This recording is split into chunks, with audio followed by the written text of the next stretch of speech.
Let's begin with when you first read the script of Only God Forgives. What was the singular thing that most stood out to you and said, I want to do this movie with Nicholas, outside of you wanting to collaborate with him anyway?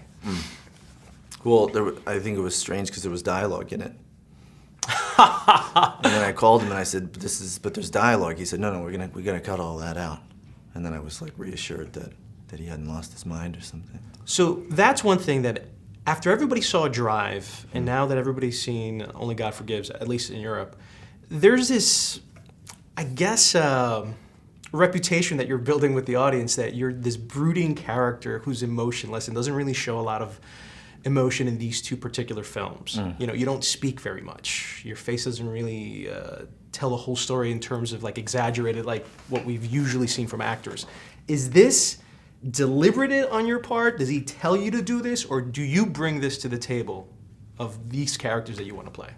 No, this is a tradition in Nick's films. I mean, it's also Like Valhalla Rising, these sort of silent characters, and you know, it's.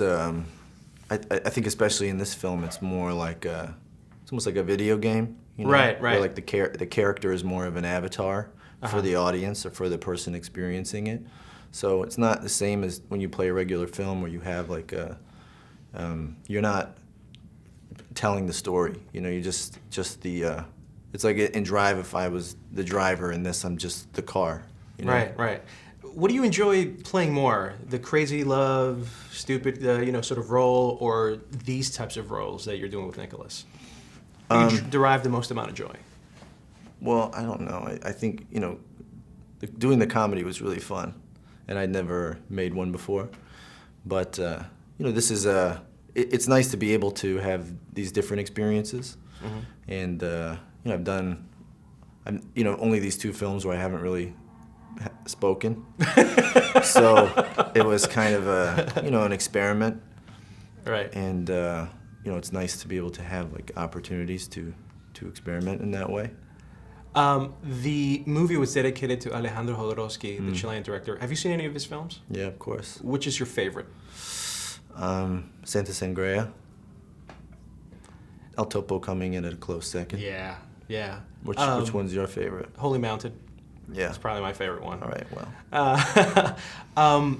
When you think of the film universe and these directors that you'd like to work with, which is probably one of the top ones that maybe you're considering working with next? I mean, I know you're directing a film, so you must have some sort of, admirers in terms of people you admire in the directing world.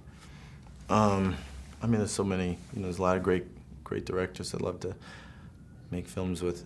At the moment, I've just been liking kind of working with the same people, because you have a sort of shorthand with them, and you develop this relationship, and I think you're able to, you waste a lot of time when you make a movie with somebody for the first time, like being polite, and once that goes away, it's interesting to see what's sort of like revealed.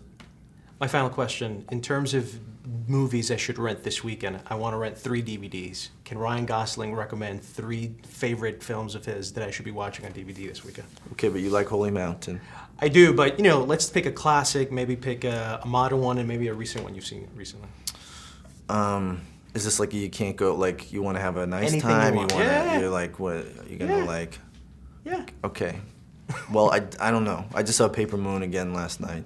Awesome. Amazing.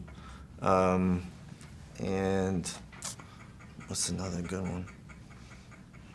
I just saw this film with called My Long Hair of Death, which is good. I haven't heard of it. And man, what's the other one? I mean, you just like you gotta get The Big Lebowski, I guess. The Big Lebowski you can't, with the dude. Yeah, you can't go wrong.